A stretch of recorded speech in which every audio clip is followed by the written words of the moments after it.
Rate of evaporation increases with increase in which of the following? This is important question. Okay. Rate of evaporation ಏನು ಜಾಸ್ತಿ ಆದರೆ rate of evaporation ಜಾಸ್ತಿ ಆಗುತ್ತೆ, ಅಥವಾ ಏನು ಕಡಿಮೆ ಆದರೆ ರೇಟ್ ಆಫ್ ಎವಾಪರೇಷನ್ ಜಾಸ್ತಿ ಆಗುತ್ತೆ. With increase of surface area, ಒಂದು ಜಾಗದ್ದು ಏರಿಯಾ ಜಾಸ್ತಿ ಆದರೆ ಎವಾಪರೇಷನ್ ಜಾಸ್ತಿ ಆಗುತ್ತಾ. ವಿತ್ ಇನ್ಕ್ರೀಸ್ ಆಫ್ ಟೆಂಪ್ರೇಚರ್ ಜಾಸ್ತಿ ಆದರೆ ಎವಾಪರೇಷನ್ ಜಾಸ್ತಿ ಆಗುತ್ತಾ. ವಿತ್ ಇನ್ಕ್ರೀಸ್ ಆಫ್ ಹ್ಯೂಮಿಡಿಟಿ ಅಂದರೆ ಏನು? The amount of water vapour present in the atmosphere, so ಆವಾಗ ಜಾಸ್ತಿ ಆಗುತ್ತಾ. With increase of wind speed, so ಅದರಿಂದ ಎವಾಪರೇಷನ್ ಜಾಸ್ತಿ ಆಗುತ್ತೆ. ಇವಾಗ ಒಂದು ದೊಡ್ಡ ಸರ್ಫೇಸ್ ಏರಿಯಾ ಅಂದಾಗ ಟೆಂಪರೇಚರ್ ಜಾಸ್ತಿ ಇದ್ದರೆ ದೊಡ್ಡ ಸರ್ಫೇಸ್ ಏರಿಯಾಯಿಂದ ಎವಾಪರೇಷನ್ ಜಾಸ್ತಿ ಆಗುತ್ತೆ. ಓಕೆ. ನೆಕ್ಸ್ಟ್ ವಿಂಡ್ ಸ್ಪೀಡ್ ಯಾವಾಗ ಜಾಸ್ತಿ ಇರುತ್ತೆ, ಸೊ ಆ ಪ್ರದೇಶದಲ್ಲಿರುವಂಥ ಎಲ್ಲ ವಾಟರ್ ವೇಪರ್ನ ವಿಂಡು ಆ ಕಡೆಗೆ ತೊಗೊಂಡೋಗುತ್ತೆ. ಆವಾಗ ಮತ್ತೆ ಇಲ್ಲಿ ಏನಾಗುತ್ತೆ? ಖಾಲಿ ಆಗುತ್ತೆ, ಇಲ್ಲಿ ವಾಟರ್ ವೇಪರ್ ಇರಲ್ಲ. ಆವಾಗ ಮತ್ತೆ ಎವಾಪರೇಷನ್ ಆದ್ರೂ ವಾಟರ್ ವೇಪರ್ ಹೋಗಿ ಸೇರ್ಕೊಳ್ಳೋಕ್ಕೆ ಜಾಗ ಉಳಿಯುತ್ತೆ ಅಲ್ವಾ. So wind carries away all the water vapour present in the above the surface area, wind speed ಜಾಸ್ತಿ ಇದ್ದಾಗ. ಸೊ ಅವಾಗ ಏನಾಗುತ್ತೆ? ಆ ಪ್ರದೇಶ ಮತ್ತೆ ಖಾಲಿ ಆಗುತ್ತೆ, ಎವಾಪರೇಷನ್ ಆದಷ್ಟು ವಾಟರ್ ವೇಪರ್ ಹೋಗಿ ಫಿಲ್ ಆಗೋಷ್ಟು ಜಾಗ ಉಳಿಯುತ್ತೆ ಅಲ್ವಾ. ಸೊ ಹಾಗಾಗಿ with the increase of wind speed evaporation can increase. Okay. But with increase of humidity ಅಂದರೆ amount of water vapour present in the atmosphere. So ಆಗಲೇ ವಾಟರ್ ವೇಪರು ಅದು ಸ್ಯಾಚುರೇಷನ್ ಪಾಯಿಂಟಿಗೆ ರೀಚ್ ಆಗಿದೆ ಅಂದಾಗ ಇನ್ನೂ ಎವಾಪರೇಷನ್ ಮಾಡೋದಕ್ಕೆ ಆಗುತ್ತಾ? ಇನ್ನೂ ಎವಾಪರೇಟ್ ಆದರೆ ಅಲ್ಲಿ ಹೋಗಿ ಸೇರ್ಕೊಳ್ಳೋಕ್ಕೆ ವಾಟರ್ ವೇಪರ್ಗೆ ಜಾಗನೇ ಇರಲ್ಲ. ಓಕೆ. ಸೊ ಹ್ಯೂಮಿಡಿಟಿ ಜಾಸ್ತಿ ಆದಷ್ಟು ಎವಾಪರೇಷನ್ ರೇಟು ಕಡಿಮೆ ಆಗುತ್ತೆ, ಜಾಸ್ತಿ ಆಗಲ್ಲ. Okay, because already there will be enough water vapor to the saturation extent in the atmosphere. So with the increase of humidity, the rate of evaporation decreases, it does not increase. Okay, so which of the following are correct? 1, 2 and 4 only. 1, 2 and 4 only. People used to wear cotton cloths during summer, which is used due to. So cotton cloths na ಏನಕ್ಕೆ ಸಮ್ಮರಲ್ಲಿ cotton ಕ್ಲಾತ್ಸ್ನ ಏನಕ್ಕೆ ನಾವು wear ಮಾಡ್ತೀವಿ? Cotton is a natural fibre which helps in easy passage of air. Cotton is light weight, so it provides comfort to the body. It is a good absorber which helps in absorbing water and exposing it to the atmosphere for easy evaporation. Cotton is a good absorber which helps in absorbing water and exposing it to the atmosphere for easy condensation. Okay, so condensation ಅಂದ್ರೆ ಏನು? Water droplets ಎಲ್ಲ ಸೇರಿ clouds ಆಗುತ್ತಲ್ಲ, so ಆ ಪ್ರೊಸೆಸ್ಸಿಗೆ ನಾವು condensation ಅಂತ ಹೇಳ್ತೀವಿ. Okay, so ಇಲ್ಲಿ cotton is a natural fibre, ಬ್ಯಾಂಬೂನು natural fibre, jute natural fibre, flax natural fibre. So natural fibre ಅನ್ನೋ ಕಾರಣಕ್ಕೋಸ್ಕರ we do not use it in summer. Okay, because there are also other natural fibres present. Cotton is light weight, so it provides comfortable to the body.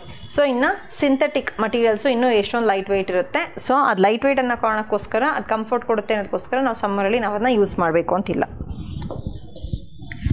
Cotton is a good absorber. So this is obviously condensation ಅಂತೂ ಆಗಲ್ಲ. So ನಮ್ಮ ಬಾಡಿಯಿಂದ water vapour ಎಲ್ಲ evaporate ಆಗಿ ಅಲ್ಲಿ clouds ಆಗ್ಬಿಟ್ಟು ಮಳೆ ಬರಲ್ಲ. Okay, so cotton is a good absorber. It helps in absorbing water. So ನಾವೇನಕ್ಕೆ ಯೂಸ್ ಮಾಡ್ತೀವಿ? ಇಟ್ ಹೆಲ್ಪ್ಸ್ ಇನ್ ಅಬ್ಸಾರ್ಬಿಂಗ್ ಸ್ವೆಟ್ನ ಅಬ್ಸಾರ್ಬ್ ಮಾಡಿ it exposes the sweat to the atmosphere for easy evaporation. So ನೀಟಾಗಿ evaporate ಆಗುತ್ತೆ ಅಟ್ಮಾಸ್ಫಿಯರಿಗೆ. Cotton ನಮ್ಮದು ಸ್ವೆಟ್ನ ಏನು absorb ಮಾಡಿಕೊಂಡು ಅದು ಈಸಿಯಾಗಿ ಎವಾಪರೇಟ್ ಆಗೋದಕ್ಕೆ ಹೆಲ್ಪ್ ಮಾಡುತ್ತೆ. ಸೊ ಹಾಗಾಗಿ we usually wear cotton clothes during summer. ಇದೆರಡು ಸ್ಟೇಟ್ಮೆಂಟ್ಸ್ ಒಂದೇ ಇದೆ, ಬಟ್ ಓನ್ಲಿ ಡಿಫ್ರೆನ್ಸಸ್ ಎವಾಪರೇಷನ್ನ ಕಂಡೆನ್ಸೇಷನ್ನ ನೀವು ನೋಡ್ಕೊಬೇಕು. Okay, in washing machines water is squeezed out through which of the following process? Okay, centrifugation, sublimation, suspension, condensation. Okay, so washing ಮಷೀನಲ್ಲಿ work ಆಗುವಂಥ phenomenon ಯಾವುದು? That is centrifugation. ಸೆಂಟ್ರಿಫ್ಯೂಗೇಷನ್ ಅಂದರೆ ಏನು? Heavy dense particles ಎಲ್ಲ full ಕೆಳಗಡೆ ಉಳ್ಕೊಳ್ಳುತ್ತೆ. So lighter particles ಮೇಲೆ ಬರುತ್ತೆ. ಓಕೆ. ಸೊ ನಾವು ಕ್ಲಾತ್ಸ್ನ ವಾಶಿಗೆ ಹಾಕಿದಾಗ ಏನಾಗುತ್ತೆ, ಡೆನ್ಸ್ ಆಗಿರುವಂಥ ಕ್ಲಾತ್ಸ್ ಎಲ್ಲ ಕೆಳಗಡೆ ಬರುತ್ತೆ. ಸೊ ಉಳಿದಿರುವಂಥ ವಾಟರ್ ಲೈಟ್ ಇರುತ್ತೆ ಕ್ಲಾತ್ಸಿಗೆ ಕಂಪೇರ್ ಮಾಡಿದ್ರೆ. ಸೊ ಅದೆಲ್ಲ ಫುಲ್ ಕ್ಲೀನ್ ಆಗಿಬಿಟ್ಟು ವಾಟರ್ ಏನಾಗುತ್ತೆ, it comes out. Okay, so this process, that is centrifugation, is used. So centrifugation is a process in which the denser particles are forced to the bottom and lighter particles stay at the top.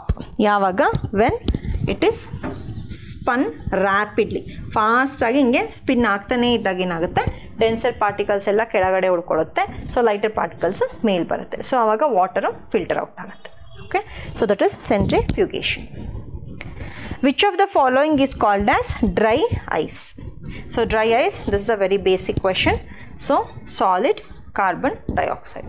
Solid carbon dioxide na dry ice anta na ಹೇಳ್ತಾರೆ. Dry ice na ನಾವು ಏನರಲ್ಲಿ use ಮಾಡ್ತೀವಿ, coolers ಅಲ್ಲಿ use ಮಾಡ್ತೀವಿ. Next ಈ organ transplantation ಮಾಡೋದಕ್ಕೆ ಒಂದು ಪ್ಲೇಸಿಂದ ಇನ್ನೊಂದು ಪ್ಲೇಸಿಗೆ ಕ್ಯಾರಿ ಮಾಡ್ತಾರಲ್ಲ ಆರ್ಗನ್ಸು. ಸೊ ಆರ್ಗನ್ಸ್ನ they store in dry ice. ಆ ಬಾಕ್ಸಲ್ಲಿ ಇಟ್ಕೊಂಡು ಹೋಗ್ತಾರೆ ಅಲ್ವಾ. ಸೊ ಡ್ರೈ ಐಸ್ ಇಟ್ಟಿರ್ತಾರೆ. ಸೊ ಡ್ರೈ ಐಸ್ ಮಧ್ಯದಲ್ಲಿ ಆರ್ಗನ್ಸ್ನ ಇಟ್ಕೊಂಡು ಒಂದು ಕಡೆಯಿಂದ ಇನ್ನೊಂದು ಕಡೆಗೆ ತೊಗೊಂಡು ಹೋಗ್ತಾರೆ in organ transplantation. Okay.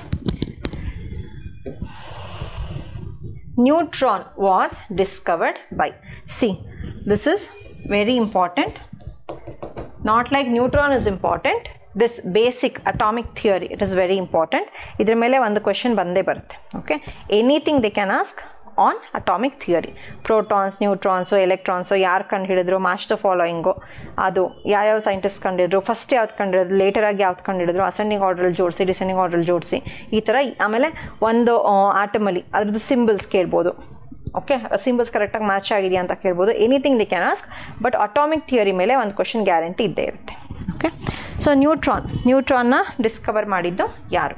So neutron was discovered by James Chadwick in 1932. Okay, so James Chadwick, he discovered neutron in 1932. Okay, next Rutherford ಏನು ಮಾಡಿದ್ರು? Ernst Rutherford.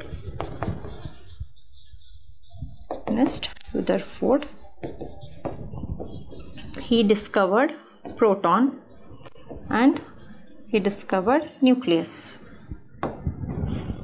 Okay, J.J. Thomson, he discovered electron. Okay, Niels Bohr, John Dalton, ಇವರೇನಿದ್ದಾರೆ, he put forth the atomic model. Okay, so on the revised atomic model na Niels Bohr kuda he put forth.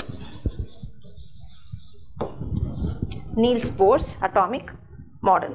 Okay, so James Chadwick neutron ಕಂಡಿಡಿದ್ರು, Rutherford Ernest Rutherford proton ಮತ್ತು ನ್ಯೂಕ್ಲಿಯಸ್ನ discover ಮಾಡಿದ್ರು, J.J. Thomson ಎಲೆಕ್ಟ್ರಾನ್ನ, Niels Bohr revised atomic ಮಾಡೆಲ್ನ ತಂದರು. Atomic number of an atom means, atomic number ಅಂದರೆ ಏನು? Total number of protons and neutrons together, total number of protons and electrons together, total number of protons in the nucleus, total number of protons and electrons together. Okay, so ಒಂದು atomಗೆ ಒಂದು nucleus ಇರುತ್ತೆ. Nucleus is made out of protons plus neutrons. ಅದ್ರ ಸುತ್ತ electrons energy levels ಆ ಶೆಲ್ಸಲ್ಲಿ ಸುತ್ತುತ್ತಾ ಇರ್ತವೆ. Okay, so electrons ಸುತ್ತುತ್ತಾ ಇರುತ್ತೆ. So ಈ ನ್ಯೂಕ್ಲಿಯಸಲ್ಲಿ ಏನಿರುತ್ತೆ, ಪ್ರೋಟಾನ್ಸ್ ಪ್ಲಸ್ ನ್ಯೂಟ್ರಾನ್ಸ್ ಇರುತ್ತೆ. ಸೊ ಒಂದು ಅಟಾಮಿಕ್ ನಂಬರ್, ಒಂದು ಆಟಮ್ದು ಅಟಾಮಿಕ್ ನಂಬರ್ ಅಂದರೆ ಏನು? Total number of protons in the nucleus. Okay, so ಒಂದು ನ್ಯೂಕ್ಲಿಯಸಲ್ಲಿ ಎಷ್ಟು ಪ್ರೋಟಾನ್ಸ್ ಇರುತ್ತೆ, that is nothing but atomic number. Okay, so any element, any atom of any element is identified by its atomic number. Atomic number ಒಂದು ಎಲಿಮೆಂಟ್ಗೆ ಯಾವತ್ತೂ constant ಆಗಿ ಉಳಿಯುತ್ತೆ. So ಯಾವುದೇ element ನಾವು atom ಅಂದರೆ ನಾವು ಅದರದ್ದು ಅಟಾಮಿಕ್ ನಂಬರಿಂದ ಕಂಡು ಹಿಡಿತೀವಿ. ಓಕೆ,